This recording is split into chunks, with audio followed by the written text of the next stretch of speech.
क्या दोस्तों electronic components registers के बारे में आप जानना चाहते हो तो इस वीडियो में बने रहे। मैं आपको इसके बारे में बताने वाला हूँ। नमस्कार दोस्तों, मैं अनिल इस वीडियो में आपका बहुत बहुत स्वागत करता हूँ। दोस्तों, रजिस्टर्स क्या होता है इसे हम आज डिटेल्स में समझेंगे। दोस्तों, रजिस्टर्स का काम करंट और वोल्टेज का विरोध करना होता है। दोस्तों, रजिस्टर्स का जो वैल्यू होता है हम उसे ओम्स के नाम से जानते हैं। ओम्स के नाम से हम इसीलिए जानते हैं क्योंकि जर्मनी के एक व्यक्ति थे जिन्होंने रजिस्टर्स का खोज किया हुआ था। उनका नाम था जॉर्ज ओम्स, इसलिए हम रजिस्टर्स का जो वैल्यू है उन्हीं के नाम से जानते हैं। किसी वस्तु में करंट के बहाव को उस वस्तु द्वारा होने वाली रुकावट को विरोध कहते हैं और जिस कंपोनेंट्स द्वारा यह विरोध होता है उसे रजिस्टर कहते हैं।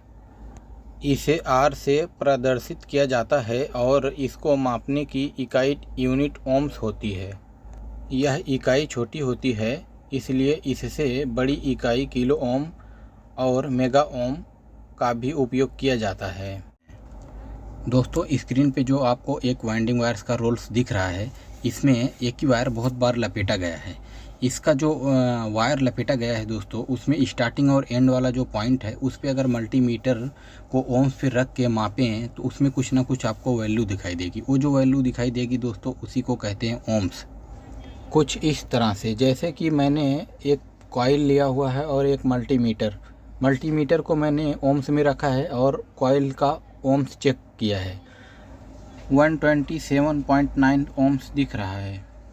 ज़रूरी नहीं है दोस्तों कि ओम्स जिसे हम रजिस्टर कहते हैं उसमें ही हमें देखने को मिले, इसी तरह से हमें और भी जगह ओम्स देखने को मिल जाता है। अब हम बात करेंगे दोस्तों पीसीबी में लगने वाले डीप रजिस्टर्स के बारे में। डीप रजिस्टर्स का दोस्तों अपना अपना एक साइज होता है, उस साइज के हिसाब से उसका वाट दर्शाया गया है। अभी इसमें दोस्तों देख लीजिए कि एक 1/8 वाट है। इसके मतलब इसका ये मतलब है दोस्तों कि 1 वाट में 8 भाग किया गया, इतना छोटा रजिस्टर है। उसके बाद एक है 1/4 वाट का रजिस्टर, एक 1/2 वाट का रजिस्टर दोस्तों, 1 वाट, 2 वाट। ये जो 5 वाट का रजिस्टर है वाइट कलर में, इसे सेरेमिक वायर बाउंड रजिस्टर कहते हैं। इसका अपना अलग अलग साइज हो सकता है, इसके बनावट के हिसाब से, इसके वाटेज, इसके ओम्स के हिसाब से इसका साइज बड़ा छोटा हो सकता है। ये जो रजिस्टर है दोस्तों, इसका वैल्यू डायरेक्ट इसके ऊपर ही लिख दिया जाता है। जैसे कि इसके ऊपर लिखा हुआ है 5 वाट 22 ओम्स, जे लास्ट में लिखा हुआ है दोस्तों। जे का मतलब ये होता है दोस्तों, जे से हमें इसका परसेंटेज पता लग रहा है कि जे का मतलब 5% है दोस्तों। अगर वहाँ पे एफ लिखा होता तो 1%, जी लिखा होता तो 2%, अभी यहाँ पे जे लिखा हुआ है तो ये 5%, अगर के लिखा होता तो 10% का रहता है ये रजिस्टर। और परसेंटेज क्या होता है दोस्तों, जैसे इसके ऊपर लिखा है 22 ओम्स। 22 ओम्स ये परफेक्ट नहीं है, ये 5, अगर इसके पीछे जे लिखा है तो इसका मतलब ये है कि 5% कम भी हो सकता है या 5% ज़्यादा भी हो सकता है, या परफेक्ट भी रहेगा। बाकी के ये जो रजिस्टर्स हैं इनके साइज़ के हिसाब से इनका वाटेज यहाँ पे लिखा गया है, वो देख के आप समझ ही गए होंगे। इसका जो ओम्स होता है इसके कलर से मालूम पड़ता है कि ये रजिस्टर कितने ओम्स का है। ये स्क्रीन पे जो आपको दिख रहा है इसके कलर्स के नंबर हैं और इसका कलर्स का फार्मूला है कि इसको हम कैसे पहचानें कि ये कितने ओम्स का है। जैसे black 0, brown 1, red 2, orange 3, yellow 4, green 5, blue 6, violet 7, grey 8, white 9, gold 5%, silver 10%। Resistor का कलर पढ़ने से पहले ये ध्यान देना पड़ेगा कि उसके ऊपर जो कलर्स की पट्टियां हैं वो 4 हैं या 5 है, 5 बैंड कोड है या 4 बैंड कोड है। पहले हम 4 बैंड कोड रजिस्टर के बारे में समझेंगे, इसे कैलकुलेशन कैसे करते हैं। स्क्रीन पे एक 4 बैंड कोड ऊपर साइड में रजिस्टर आपको दिख रहा होगा। उसमें लेफ़्ट साइड में एक ग्रीन कलर की पट्टी है, उसके बाद ब्लू कलर है, तीसरे नंबर पे येलो कलर है, लास्ट में गोल्डन कलर है। हमें कुछ इस तरह से समझना होता है, जैसे इसमें लिखा है first band, second band, third band. जो फर्स्ट बैंड और सेकंड बैंड होता है, जैसे फर्स्ट में ग्रीन कलर है और सेकंड में ब्लू कलर है, तो अभी हम इसे 56 समझेंगे। अगर फर्स्ट में समझिए रेड होता तो हम इसे 26 समझते। अभी इस रजिस्टर में ग्रीन कलर है इसलिए हम इसे 56 समझेंगे। अभी समझ लिए सेकेंड बैंड में अभी ब्लू की जगह पे वायलेट होता तो हम इसे 57 समझते। 4 बैंड कोड रजिस्टर में जो थर्ड बैंड होता है उसका जो वैल्यू होता है, जैसे कि अभी थर्ड बैंड में यहाँ पे येलो है, तो येलो जो है अभी यहाँ पे उसको 10K से मल्टीप्लाई करना है, यानी कि 10,000 से मल्टीप्लाई करना है। समझिए येलो के जगह पे ऑरेंज होता तो हमें 1K से मल्टीप्लाई करना पड़ता है, यानी कि 1000 से मल्टीप्लाई करना पड़ता है फिर 56 को। अभी इस 4 बैंड कोड रजिस्टर में थर्ड बैंड में येलो है तो उसे 10K से मल्टीप्लाई किया गया है 56 को, यानी कि 10,000 से मल्टीप्लाई किया गया है 56 को। तो इसका जो रिजल्ट है 5,60,000 आया हुआ है, वो ऊपर लिखा हुआ है 560K।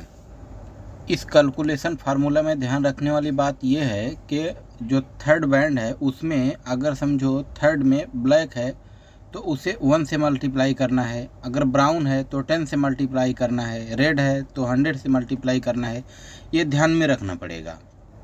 इस वाले कैलकुलेशन में हमें समझने में थोड़ी और आसानी होगी। जैसे कि इसमें एक रजिस्टर दिख रहा है 47 लाख ओम्स का, इसे कहते हैं 4.7 मेगा ओम्स।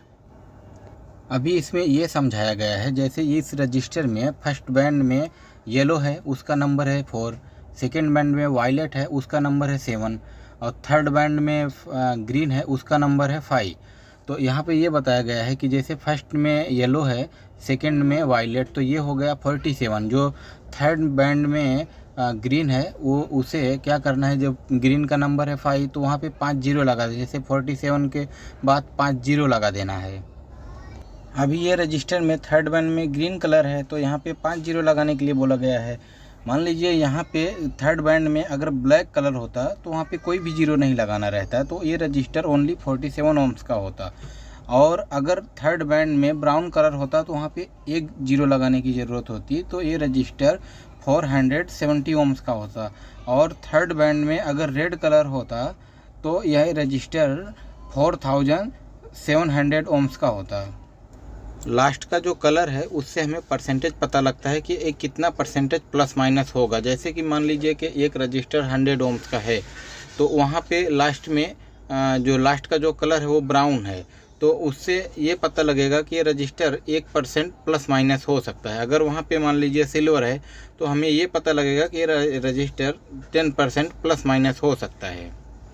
ये जो 4 और 5 बैंड के रजिस्टर्स हैं इसमें ब्लैक कलर स्टार्टिंग और एंड में कभी नहीं देखने को मिलेगा आपको, और जो सिल्वर और गोल्डन कलर है ये ओनली लास्ट में ही होगा। अब हम ये समझते हैं कि रजिस्टर्स का फर्स्ट बैंड कौन सा होता है, यानी कि 1 नंबर पट्टी कौन सी होती है।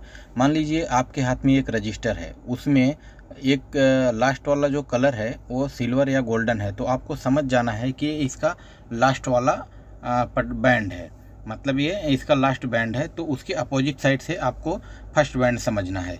मान लीजिए आपके हाथ में एक और रजिस्टर है और उसमें लास्ट में ब्राउन या रेड है और स्टार्टिंग में रेड या ब्राउन ऐसा कोई भी कलर है, तो आप कैसे समझेंगे कि ये इसका फर्स्ट बैंड कौन सा है।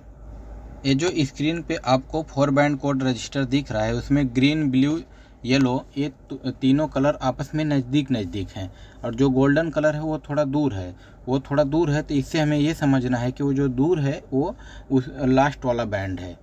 तो अगर वो जो गोल्डन कलर है वहाँ पे ब्राउन, रेड, ऑरेंज, येलो ऐसा कुछ भी कलर हो सकता है, तो आपको समझ जाना है वो थोड़ा दूर है तो वो लास्ट वाला बैंड है। उसके अपोजिट साइड से हमें फर्स्ट बैंड समझ के कैलकुलेशन करना है।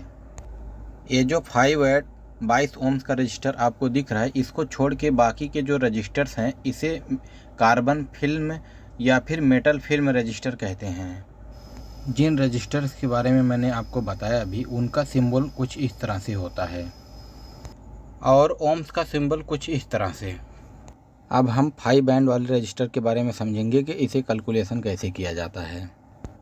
इस वाले रजिस्टर में भी हम जैसे 4th बैंड कोड वाले रजिस्टर में कैलकुलेशन करते थे, सेम उसी की तरह से इसमें भी करना है। जैसे कि 4th वाले में हम थर्ड वाला जो बैंड था उसके साथ मल्टीप्लाई या वो जो रजिस्टर का कलर का नंबर होता था उतना जीरो लगाते थे, तो उसी तरह से इसमें 4th बैंड के साथ ऐसा करना है। जैसे इस रजिस्टर में आपको दिख रहा है 5 बैंड है, first red, second orange, third violet, 4th black, 5th brown अब इसमें यह समझना है कि जो फर्स्ट में रेड है तो वो 2 हो गया, सेकंड में ऑरेंज है 3, थर्ड में वायलेट है 7, तो 237 हो गया। तो जो फोर्थ बैंड है वो ब्लैक है, तो ब्लैक यहाँ पे क्या बताया गया है कि अगर ब्लैक होगा तो 1 से मल्टीप्लाई करना है, तो इसको 237 को 1 से मल्टीप्लाई करेंगे तो 237 ही होगा, इसलिए ये रजिस्टर 237 ओम्स का है। लास्ट का जो कलर है इसका ब्राउन मतलब 1%, 237 ओम्स 1% का है ये रजिस्टर। आई होप कि आप सब कुछ समझ गए होंगे। रजिस्टर बहुत सारे प्रकार के होते हैं और बहुत सारे टाइप के होते हैं, इसके लिए हम समझेंगे वीडियो के पार्ट 2 में। तब तक के लिए जय हिंद।